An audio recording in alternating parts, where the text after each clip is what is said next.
We do, though, have to deal with the fact that all of this stuff is about your viewpoint. This is a developer-focused wave of services, which I think is really important, it's really valuable. These things are serverless from our point of view, from developers' point of view, right? The platform is amazing. It makes us feel great and empowered. It makes us feel like, yes, we can do whatever we want. I don't have to worry about pesky computers or administration purposes or whatever else. It's just handled for me.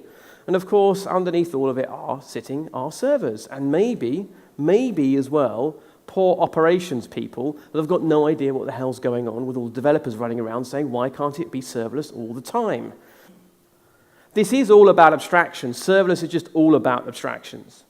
And we've been going through this journey for a while now. We started off with the journey towards infrastructure as a service, the ability to create a line of code and have that automatically provision some piece of infrastructure. Arguably, this is an abstraction which is ops-friendly more than developer-friendly, but nonetheless, it's there. You know, we've got infrastructure as a service. More recently, we've been looking at what some people have called containers as a service. Really, that should be container orchestration as a service.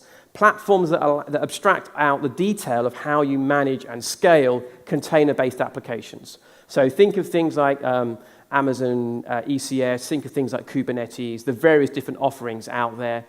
Mesos and those things fit into that as well. A higher order abstraction, a friendlier abstraction.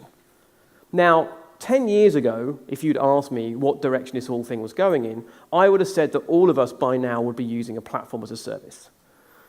When I first saw Heroku, it was like, eyes open, it's like, obviously, that's what we should all be using, or something very like it. Turns out, working out what a good developer abstraction is at that level, at the level of a platform, at the level of a pure abstraction around an application, is really difficult. This is always the issue with abstractions.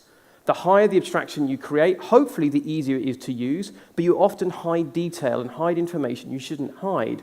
You end up with leaky abstractions or abstractions that hide too much information from you. And that's why it's taken so long, I think, for us to start coming up with these higher order abstractions that actually make sense for most of us.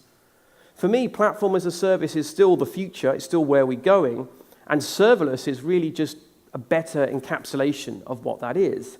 But nonetheless, we're now drowning in acronyms. We've got FAST, PaaS, CAS, AS, serverless sits up this, Kubernetes up there as well, and it's all getting a bit confusing, and I don't really know what's going on anymore, and parties talking about what you do for a living, and you end up feeling like a bit of an ass.